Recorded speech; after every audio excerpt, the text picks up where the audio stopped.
Welcome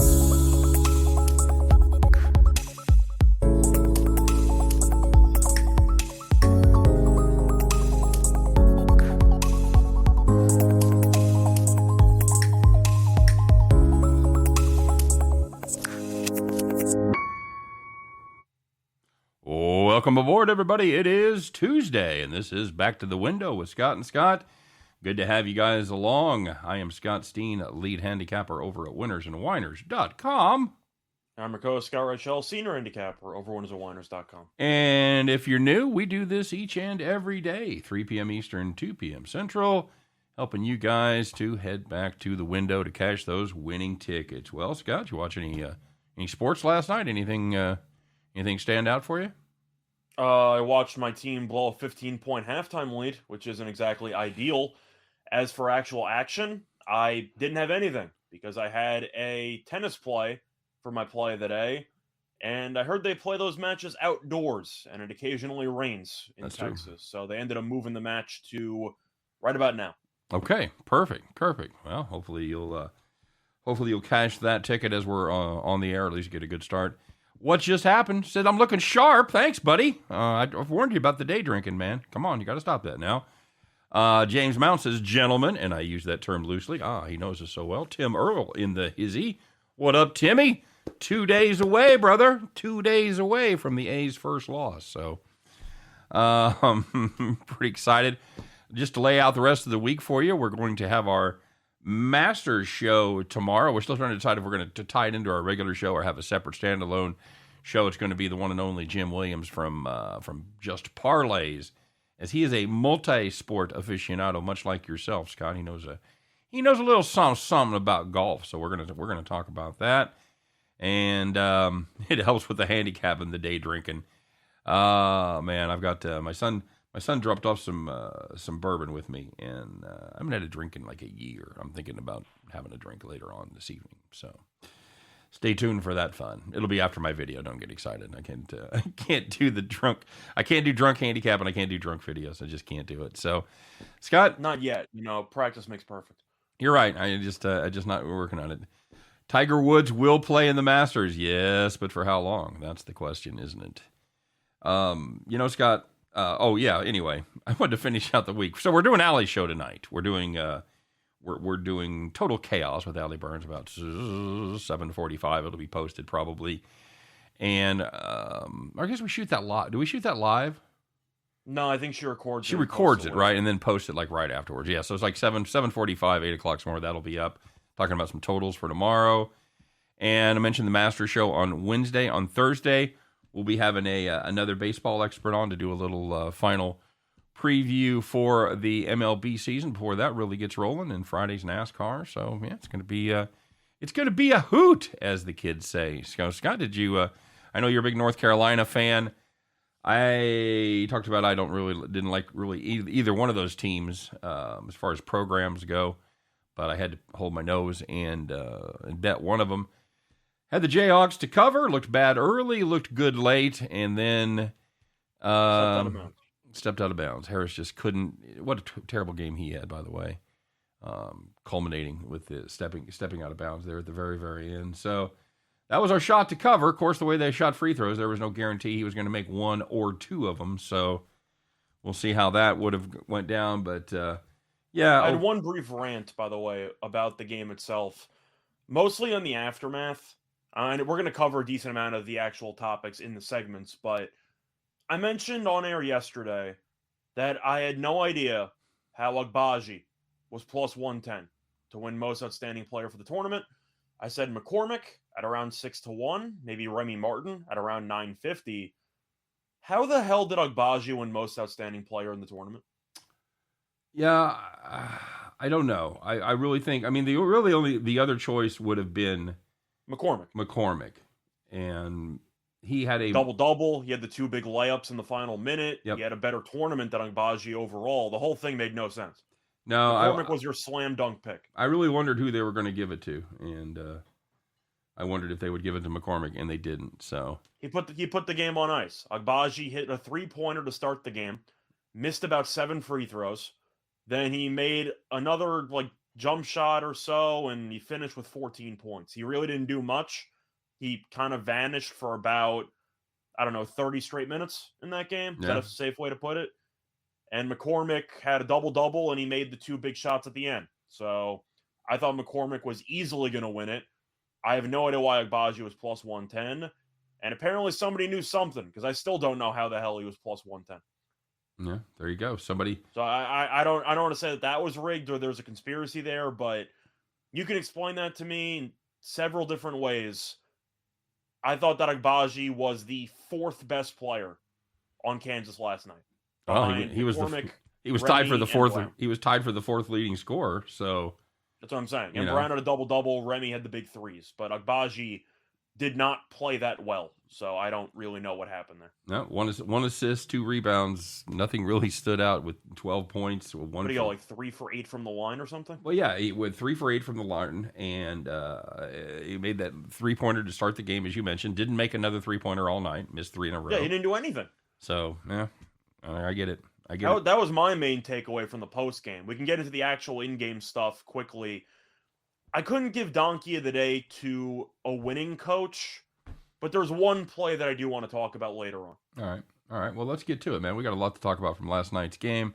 Lakers minus 13 or plus 13. I was going to say this isn't the 90s. LeBron's out. It depends if the Suns are motivated after getting killed by Oklahoma City or not. I think they do want to eliminate the Lakers, because if the Spurs win tonight and the Lakers lose, the Lakers are officially eliminated from the play-in contention. You think the Suns might want to potentially take care of a division rival? No, I don't think they can. No, you don't think so? No, I think the Suns would love to play the Lakers in the playoffs. I think they would too. That's obviously not going to happen, but right. Yeah. But I mean, if they were able to, wade through the play-ins and get the 8 spot, that's the way it would. I mean, I'm not laying 13, but it kind of reminds me of the Heat situation from a couple weeks ago, where they were the 1 seed the entire year. They were cruising. They randomly lost a couple of games, and then they played Sacramento, an awful basketball team, and they killed them. So there's a chance that maybe Phoenix turns it around. I'm not betting it. I mean, I don't know how I'm supposed to bet it based on how Phoenix has played lately, but the Lakers without LeBron, they're probably going to lose. Yeah, I can't. I don't know how much I can get behind this Suns team that just, like you said, lost Oklahoma City by 21 as a 14-point favorite. So that's not a good look. Mm-hmm. All right. As always, guys, don't forget to like for this video. Smash that thumb. Subscribe to both of our YouTube channels, both the Winners and Winers YouTube channel and the Max Wagers Network YouTube channel as well. Check out all the great offerings on the Max Wagers Network, not just us.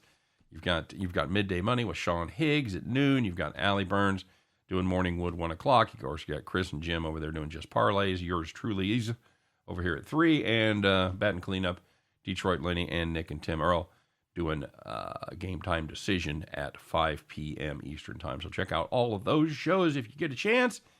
And, of course, we couldn't do it without you guys, so we appreciate all the efforts, all the likes, all the subscribes, all the comments, all that stuff. So let's get to it, Scott. We kind of went late yesterday. Let's get it rocking and rolling today, and we'll talk about what happened yesterday in basketball, in hockey. You got your choice. Let's find out the winners, the whiners, the people that took it in the shorts, and the people that took it to the bank. It is the Tuesday edition of Call the Cops. All right, Scott. Well, this is a play that I mentioned on air that I loved the under here. I didn't think that he would have the success that he did, and it's Armando Bacot over 15.5 rebounds. He had 10 rebounds in the first half. I went, oh, my prediction probably not going to be very good. He got to 15 rebounds, then he got hurt. He twisted that ankle again. Man, they rolled some ankles last night. Holy shit. Finished with 15 rebounds. Missed the last 50 seconds. He did have a couple of opportunities as they chunked up brick after brick from three-point land there to end the game. I think you could probably say he would have grabbed one more. So Armando Bacot, over 15.5 rebounds, not good at all. Call the cops.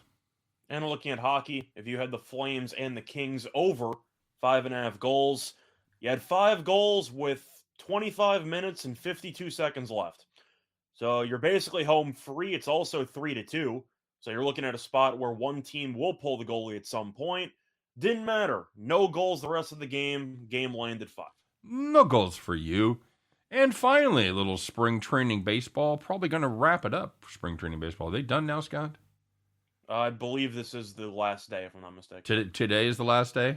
I think so. Okay. I just didn't know how the much. season starts on Thursday, right? Yeah, I just didn't know how much time they left themselves to haul all their shit to their respective camps and everything, or their respective cities. Anyway, yeah, the Braves Rays under 9.5. They had 7 runs entering the 9th inning. Hey, can anybody here play this game? No, they cannot. They cannot pitch relief. Atlanta scored 2 in the top of the 9th. The Rays, they added 1 in the bottom of the 9th. That game lands 10. If you had under 9.5, oh, so good until you weren't. Call the cops. Yeah, Ninja also mentioning a bad beat on Brown over 12.5 points. He had 12 with about 7 minutes left and didn't score another point. So that's also a pretty bad beat. But yeah, there were a lot for a surprisingly light card. Yeah, agreed. There was some good news out there, of course. There were the people that had the nice, easy victories. I don't know what the hell it would have been from last night's game. Maybe North Carolina first half or something like that. But yeah, there were some nice, easy wins out there. You know who you are. And now we're about to tell the world as we reveal Tuesday's Rockin' Chair wins. So the first one in hockey, if you had the Blues minus 1.5 or minus 2.5 or whatever minus you ended up getting, they led 4-0 after the second period, and they won 5-1. All right, very good. And if you had the Maple Leafs, not the Maple Leaves, Scott, that's the surest way to let somebody know you're from the lower 48 there.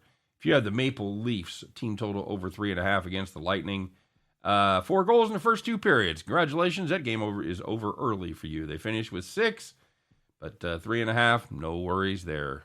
Nice, easy rocking chair win.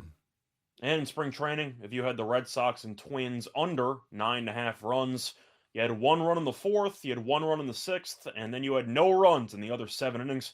Game ended 2-0. Very good. All right, Scott, let's talk about these real fast here. We've got a couple of them from the game, and I definitely want to talk about each of these. Let's find out who it was, Scott. There was a lot of heroes last night. A lot of guys played well. Some guys that didn't play very well, but there was one guy that had a particularly bad night. Minor gaffe in front of millions of people.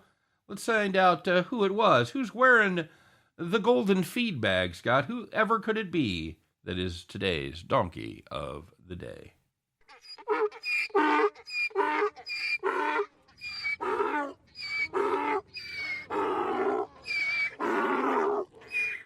All right. I'm gonna let you take this one because it's closer to your proximity. Yeah, I think so. So here's the deal. Living where I do, it's there's always confusion. I live in the state of Missouri, yet my town is called Kansas City. That makes no sense to most of the world, and quite frankly, it doesn't make sense to a lot of us. And people often get confused about where these teams play and where they don't play. One of those people that got confused last night was NCAA President Mark Emmert, Scott, because when he handed the trophy to the Jayhawks, he said, "Congratulations to the Kansas City Jayhawks." Now, I don't know who was more upset, the people that were Jayhawks fans or the people in Kansas City that cheer for Mizzou or K-State that want no part of this team. So it was, he quickly corrected himself, but not quick enough to save him from multiple roastings last night on the Twitter app. Congratulations, Mark Emmert. It's a big day for you. I know college basketball is over, but you've been awarded Donkey of the Day. Doesn't help that nobody likes Emmert anyway because of how he handled the NIL stuff. That's still being resolved in court, and how he's really done a terrible job as the president of the NCAA for a decade or so. If by handled the NIL, you mean he just went, yeah, good luck. Hope you guys will figure it out. Pretty much. I know that they're in court right now for it. I forgot how long he's been the president of the NCAA. He's been the president, I've looked it up, for about 12 years. I think he's pretty awful at it, but getting the wrong territory for the winning championship team, not exactly a good look.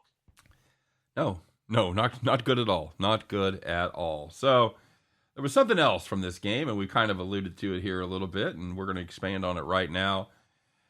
I think you know where we're headed with this. Let's find out, Scott. Whoever could it be that is disappointed as so? I'm not mad. But man, I'm disappointed.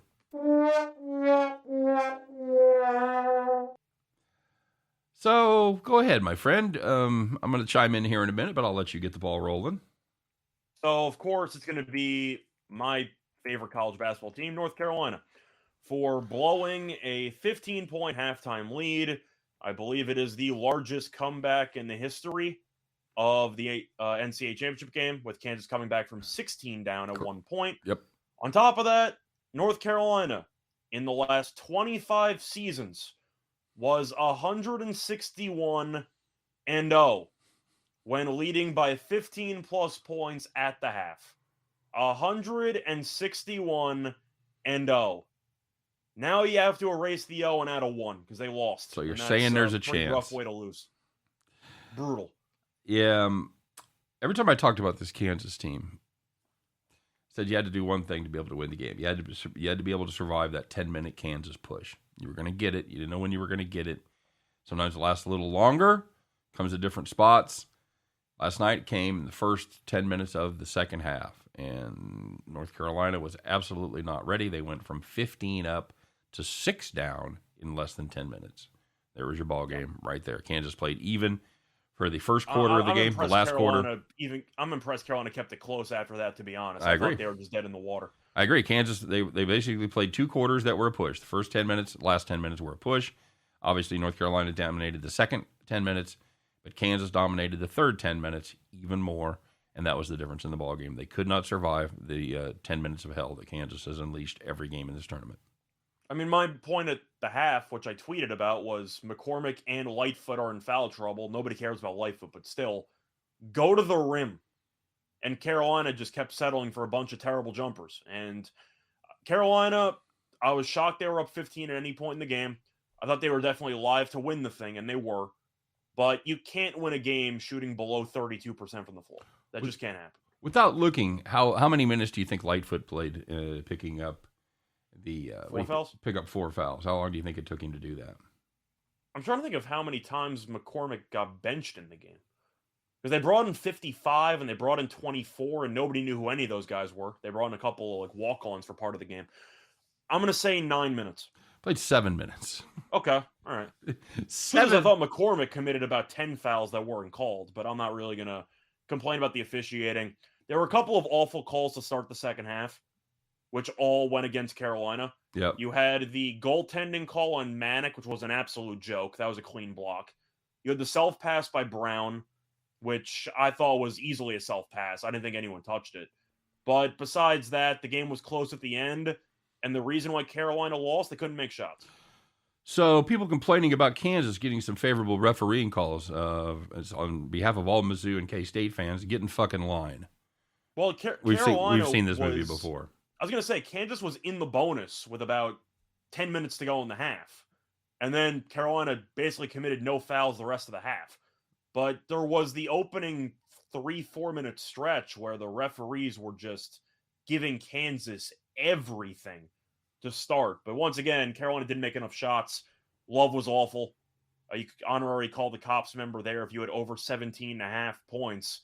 He only finished with 13, but he took 24 shots. You got to assume you're pretty good if he's taking 24 shots. Yep, absolutely. But Absolutely. the one question or the one takeaway that I did have to ask you about, because I know that we've criticized Bill Self in the past, and now he's one of the only active coaches left to have 2 championships. It's him, Jay Wright, and Patino over there at Iona. How do you not foul there? I don't understand it, bud. I really don't. To ask, how do you not foul? Well, we should just make a recording and play this every time a team's up 3 points and they allow the team to get a shot off. Love, of course, missed the shot. I don't remember if it barely hit the rim. It wasn't close. Like, it wasn't going to go in. You were on the opposite side of this when you won your only championship. Memphis should have fouled before Mario Chalmers hit the 3-pointer. You were there before. How do you not foul on the catch? My only guess is they're worried about somehow the kid's not making it look good enough or calling it intentional in that spot. that awards them extra the free throws and the possession where they'd have a chance to win it. That's my only reason. That's my only rationale. My rationale was Carolina winning the rebounding battle by 20, but Baycott was injured, so it's not like you're that worried about a rebound on the missed free throw with Baycott out of the game. Well, you see it all the time. You see it all the time with teams not doing it. There has to be a reason that they don't do it, Scott. I don't know what it is, because to you and I, it makes no sense. And I'm sure to a lot of people out there. I have no idea how they let Love got a shot off. I know Love was awful, but come on, man. You can't turn it over on the inbound and then let them get a shot for the tie. That cannot happen. Yeah, I agree. A lot of nice things being said in the comments section. Handicappers helping out other handicappers. That's the very cool thing. T-Train and Ninja, two guys that have been around for a long time that I respect. And what just happened, he's getting rolling, and he is correctly keeping an eye on those two guys. So that's it's one of the things that I like best about the community that we've kind of built up here over the last 4 years, is people helping out other people, having some fun. So what just happened, to address that question, he wants to know why the first half total is always significantly lower than the second half total. And the reason is, basically, you just said it. Fouls? Yep. Yeah, it's usually because of fouls. Now, it's whether the game's officiated that way, the fact that the clock is automatically stopped after every made basket or so in the final minute. The first half does not have that, so you will see continuous clock no matter what. It's mostly officiating and how you might have scramble points. You could play the sound effect if you want, but you have a bunch of just fouls late, a bunch of clock stoppages, and a lot of extra possessions. I should have had it ready, because I was going to talk about scramble points. Yeah, and that's basically what you're looking at when one team and it's right in the zone. It's usually somewhere in like the 4 to 6, 7 range. They're down with less than a minute to go, and they're shooting free throws after a possession of 2.5 seconds, as opposed to grinding out the clock. So you see a lot more possessions, a lot more free throws being taken, and that's exactly why the second half is higher. Now, you don't see it in the NBA to the extreme that you see it in the college game, because in the NBA, they're a little more realistic about when the fuck they're beat. They don't shoot last second shots. They'll grind it out. They'll just dribble out the clock. So you don't see as much of a difference in the NBA first and second half totals as you do in college ball. There were a couple of beats in the first couple of rounds of the NCAA tournament where teams were fouling down like 11 with 10 seconds to go, and you don't know what the hell they're doing. Yep, which you and I talked about. You and I talked about that when it comes to conference tournaments, and then to the NCAA tournament especially. You have to be aware when teams have nothing else. They have basically no shot, but they're still going to foul because they don't want their season to end. Worst case is they foul so they can take the actual seniors out, get an ovation before the season's actually over, and there you go. Right. That happened with Villanova. They fouled. Why? So they could take out Gillespie and company with 30 seconds left. Did it matter to the game? Absolutely not. But you get them an extra motivation, little moment of glory before they walk off into the sunset. Yep, absolutely true. What just happened? Yes. You have more foul shots in the second half than the first half. Go get them, T-Train. I know you're getting ready for the season, buddy. Have a good time. We appreciate you. As always, stopping by, man. Good luck on your play tonight, man. We'll see you. I do also want to address one point that T-Train did make here, okay, where he says that he thinks the Kansas kids won in spite of Bill Self. Now, I criticized the decision not to foul in the final 3 seconds. I think that's an atrocious coaching job. However, I'm not going to give Self no credit at all for orchestrating the biggest comeback in tournament title game history. He had to have said something in the locker room. Like, their game plan in the second half was solid. I'm not going to roast Self for the overall game. I did think that Self and Davis were kind of similar in a way, because of the fact that I don't think both of them did a great job with X's and O's, but they did a really good job of just getting the guys motivated and ready to go. So I'll give him props for actually keeping the emotions. Of course, it varied during the course of the game, but I thought both coaches did a great job of getting their guys ready to go emotionally. As for the X's and O's, not so much. I want to know what happened to the North Carolina spacing in the second half, because they just pretty much forgot about it. They did a very good job in the first half. They were very disciplined with their spacing, but all of a sudden they're running over each other, and There's also pace. They slowed the ball down dramatically in the second half, and I'm not really sure why. Well, I think initially they were trying to stop the bleeding from KU getting that run going. And then after, I get it, but your whole style all year long was playing up tempo. That's what got you 40 points in the first half in the first place. I understand. I'm just saying. So, once again, I'll give Davis props because as a Carolina fan, there were points where I thought they wouldn't make the tournament.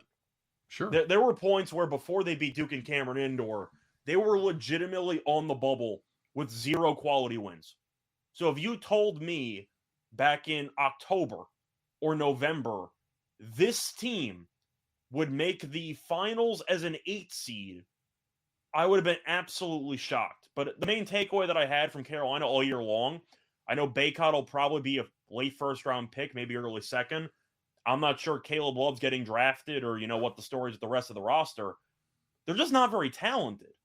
That was the main issue I had with Carolina and why I thought, even as a fan, they would potentially lose to Baylor or UCLA.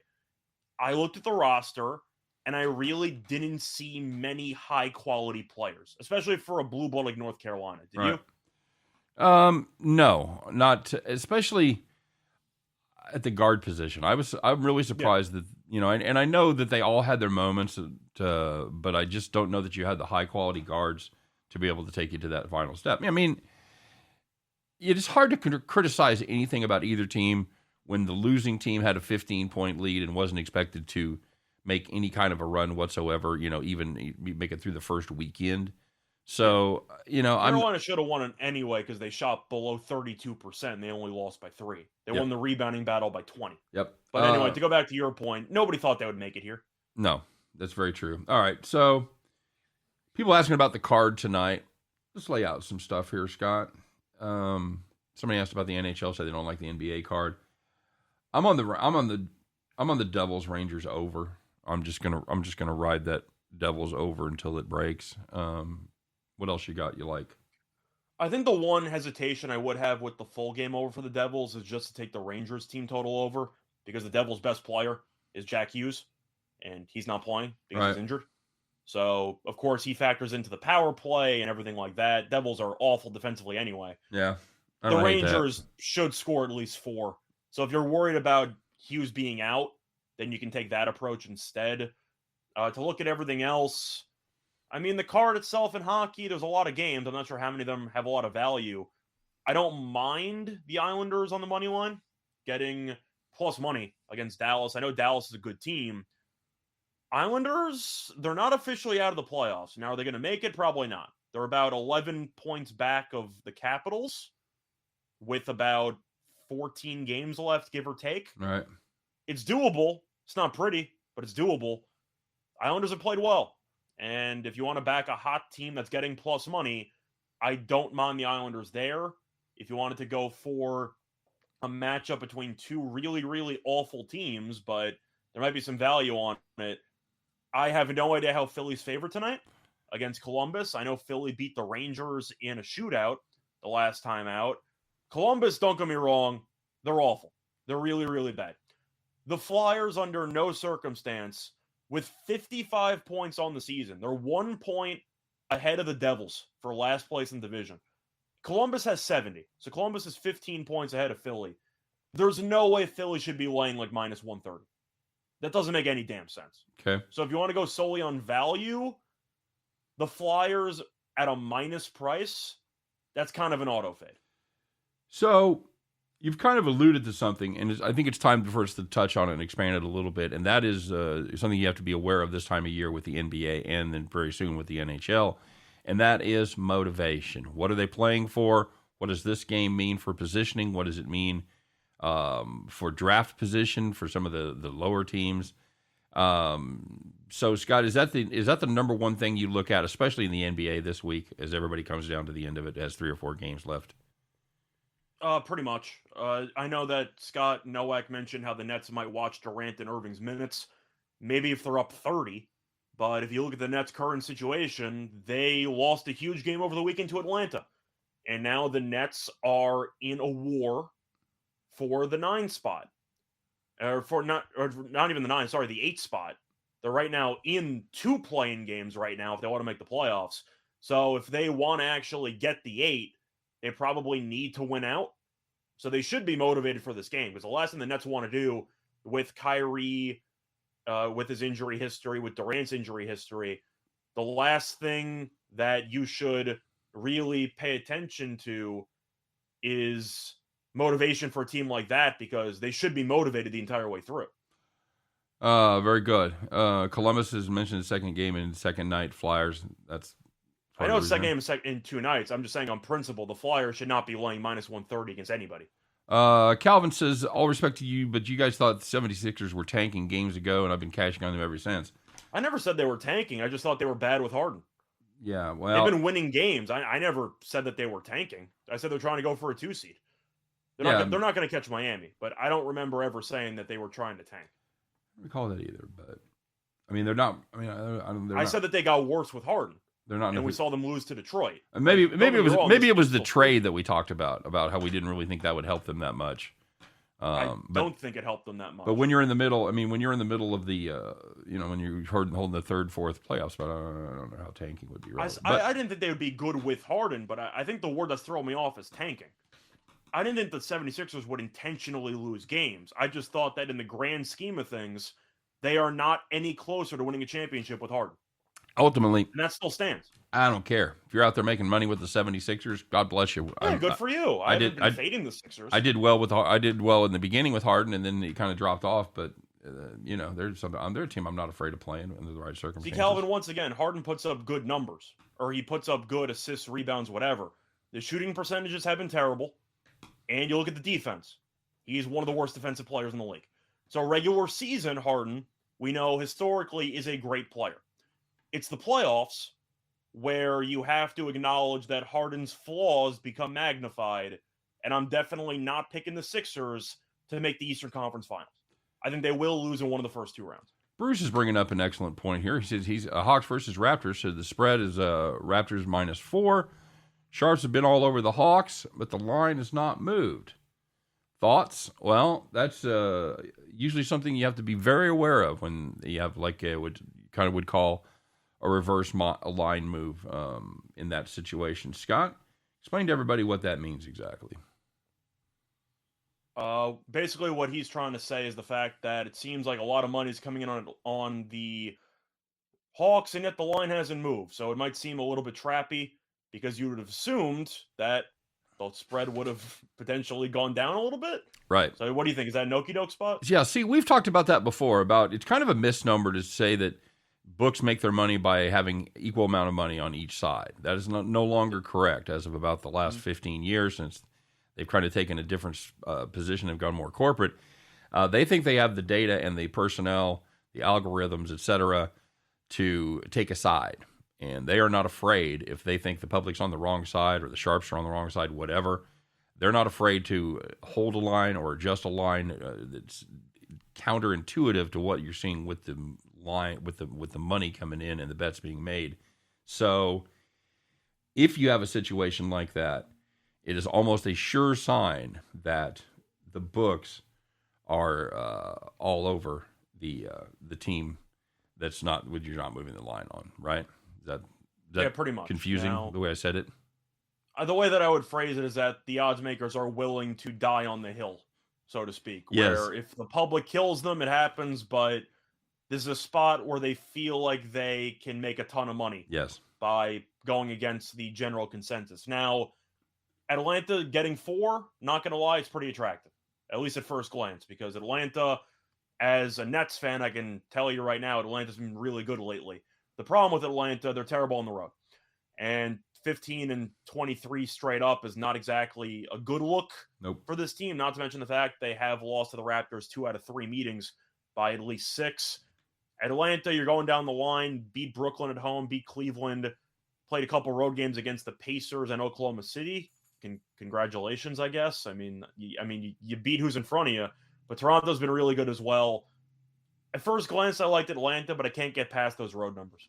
Yeah, well, they did play in Toronto earlier this season, about 2 months ago.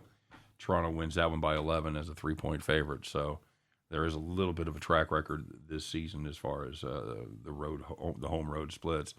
I think if you wanted to back Atlanta, just take some prop on Trae Young.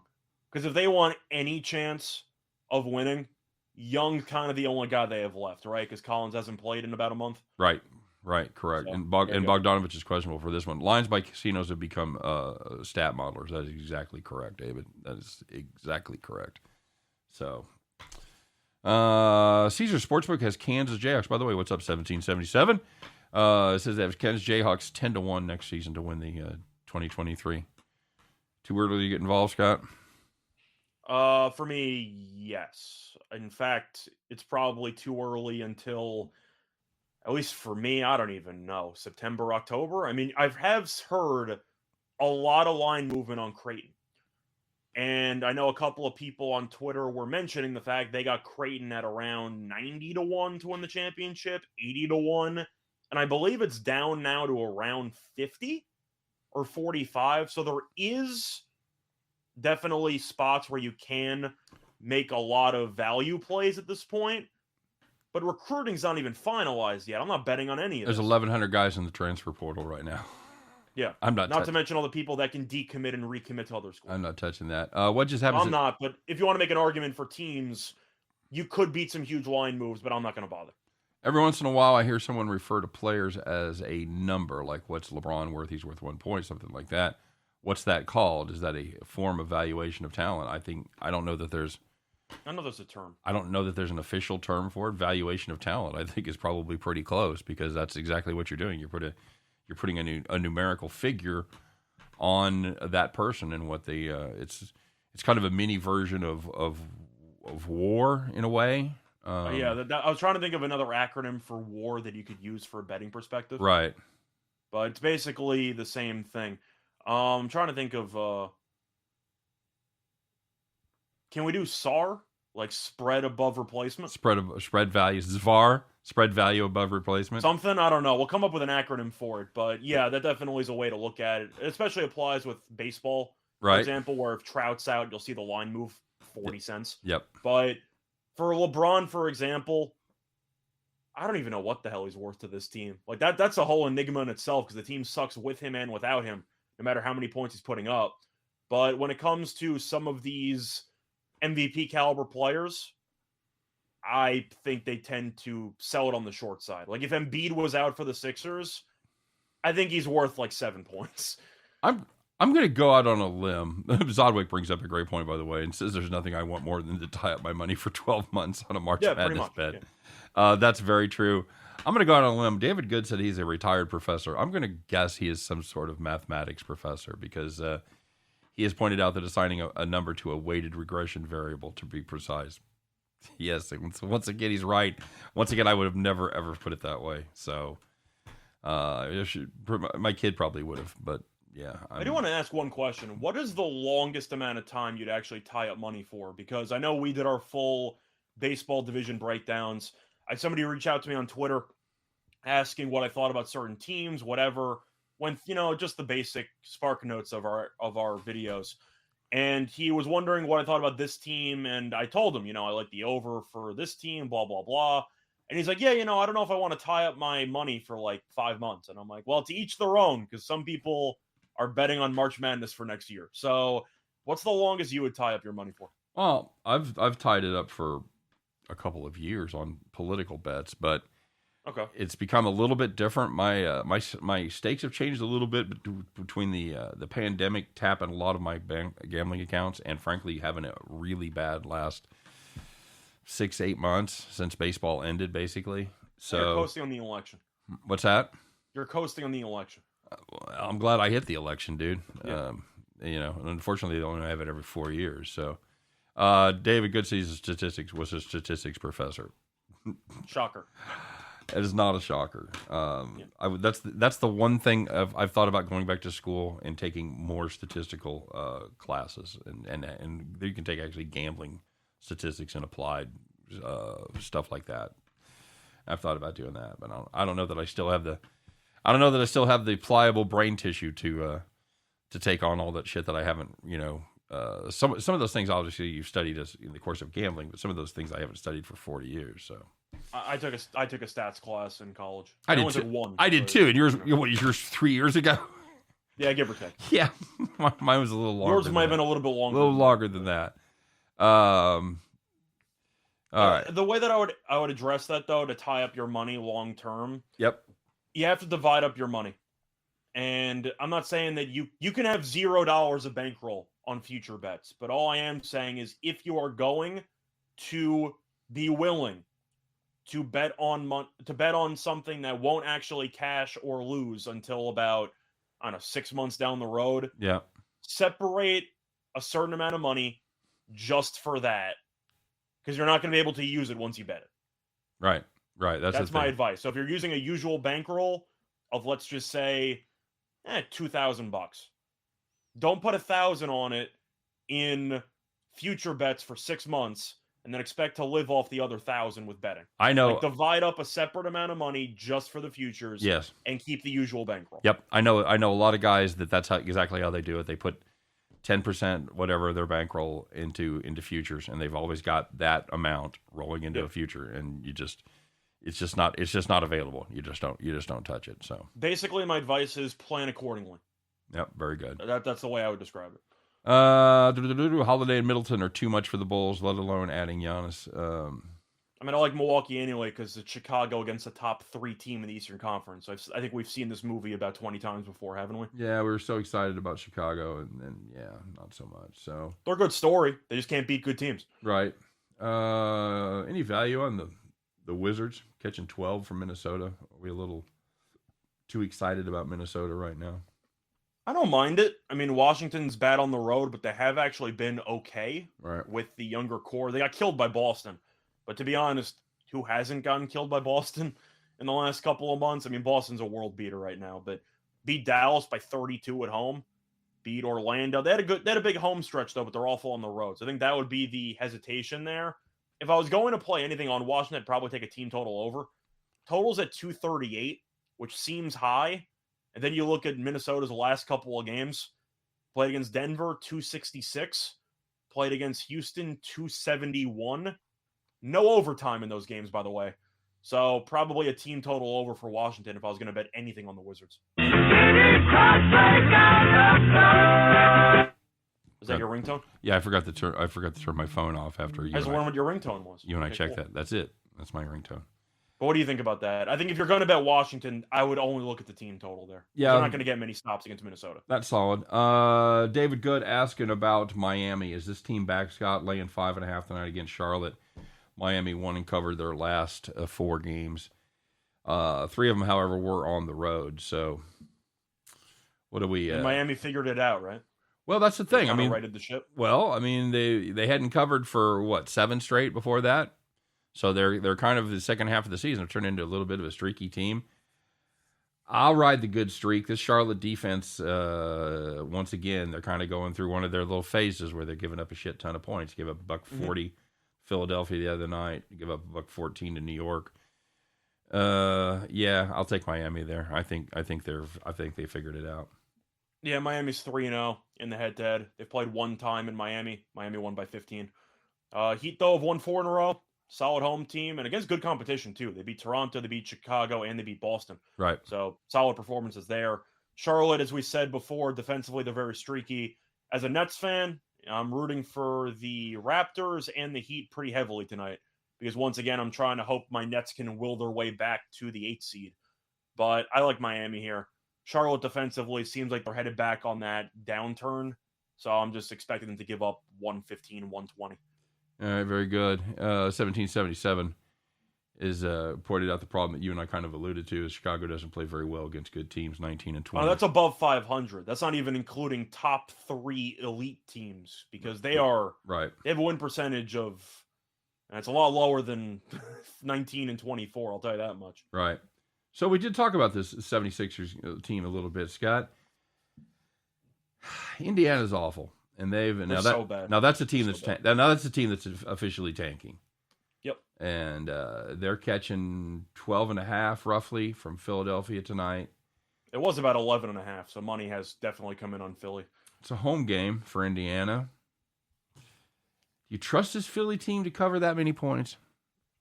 We tried this against Detroit, but Detroit's actually been a cover machine, Yep. especially at home. I have a play today on this. I have the team total over for Philly because why would I even want to bother when Indiana just hands out 125 points to every team? Yeah. I got it at 121.5. It's up to 123.5.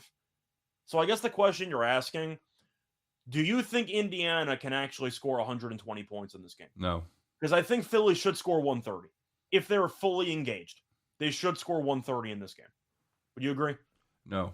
I mean, they've... No? You don't think so? I... After scoring 144 against Charlotte? Yeah, I'm looking at that, and then I look at their previous 18 games. None of them. Oh, they're not great offensively, No. but Embiid...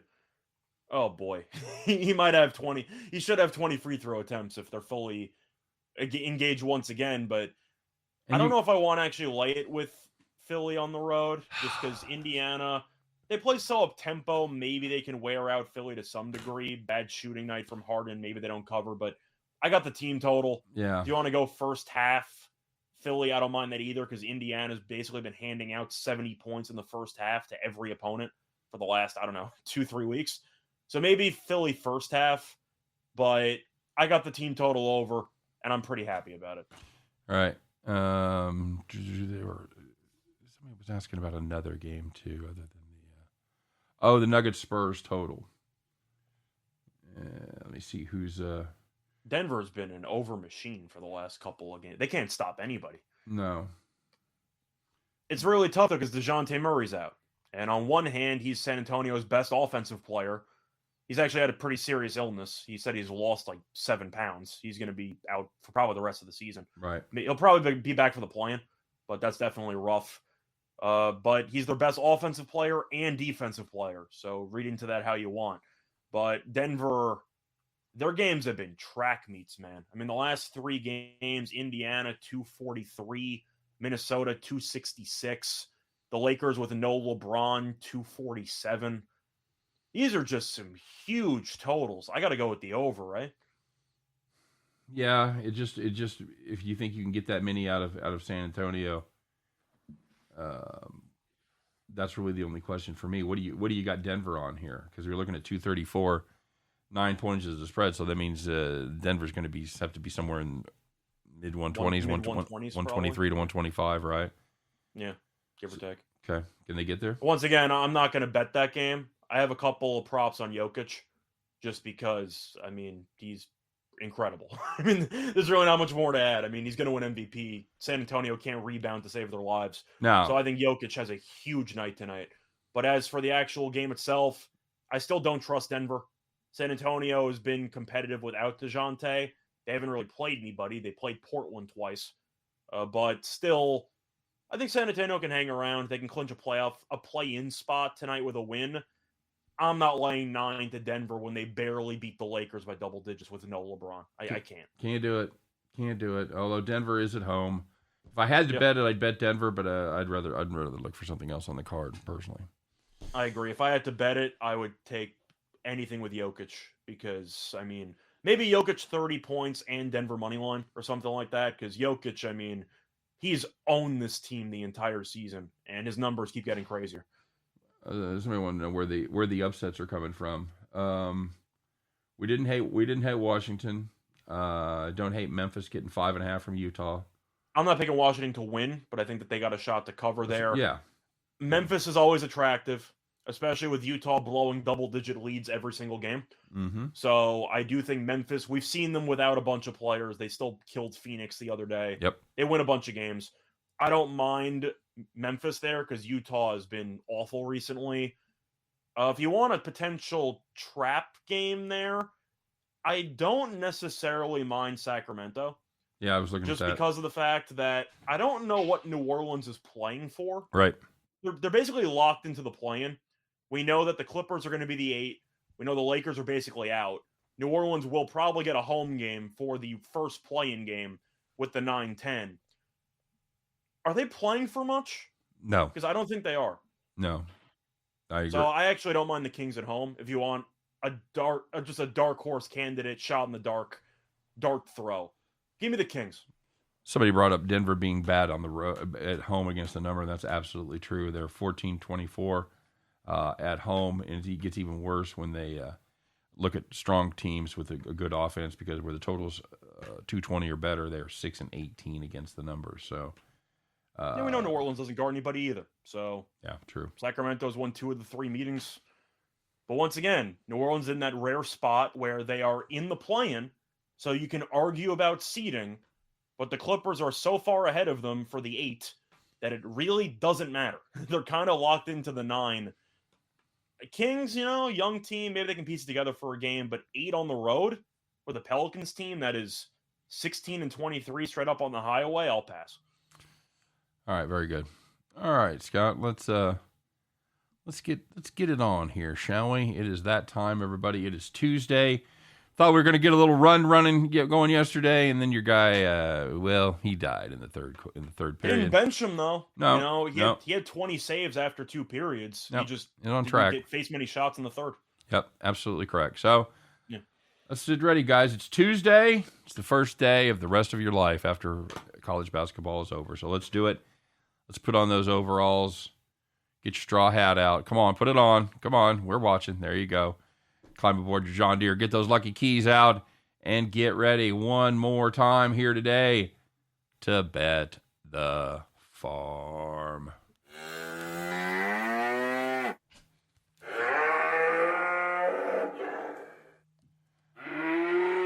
All right, Scott. There it is. How about that? Huh? First they had their hats on, then there's no hats. Now we got hats. Howdy, ma'am. All right, guys. So today, Tuesday, Scott, let's make it a good one, shall we? No more screwing around. What do we got? What do we got for Bet the Farm today, my friend? So for this one, it involves the team that I root for, the Brooklyn Nets, taking on the Houston Rockets. It's a pretty big spread. In fact, it's an absurdly high spread. We're going to take the Rockets plus 17.5. The Nets have really been awful at winning by margin. The Nets have not won a game by 18-plus points since March 15th, which was 10 games ago. So 9 straight games they have not won by 18-plus. Houston has not lost a game by 18-plus points since March 23rd, which was 7 games ago. So they have covered this hypothetical spread in 6 straight games. And now we'll get into the really, really fun trends here. The Nets are 1-20 ATS. That is right, 1-20 in their last 21 home games as a favorite. On top of that, the Nets are 3-13 ATS in their last 16 home games versus a team with a losing record. Absolutely not. The Nets cannot guard anybody. With Kyrie this season, they are the worst defense in the history of the NBA. They're also the best offense in the history of the NBA, but we're not going to talk about that. The point is Houston can score points. Jalen Green's been really good. But at the end of the day, 17.5 for a team that really struggles to even win home games or cover against anybody. It's way too much. Houston's been somewhat competitive lately. Give me the Rockets plus 17.5. There you go. That is a huge number for a team that just doesn't cover the spread. We couldn't resist. So they can't guard anybody. What's that? The Nets don't guard anybody. That's true. So I can't pick him to win by basically 20 if they're going to give up 120 in every game they're in. That's right. That's absolutely right. So that's going to do it for Bet the Farm. That's going to do it for our show today. As always, guys, we thank you for stopping by. Thanks for all the comments. Thanks for all the views, the likes. Don't forget to smash that like button one more time. We appreciate it. And, of course, check us out tonight with Allie Burns. It'll be posted somewhere around 8 p.m. Eastern Time. We'll take a look at 5 games tomorrow and weigh in on the totals. But till then, it's going to be a wrap for us, Scott. We'll be back at 3 p.m. tomorrow, 2 p.m. Central, and doing what we love to do, helping you guys on the journey that never ends as we all attempt to head back to the window. Take care, everybody. We'll see you then.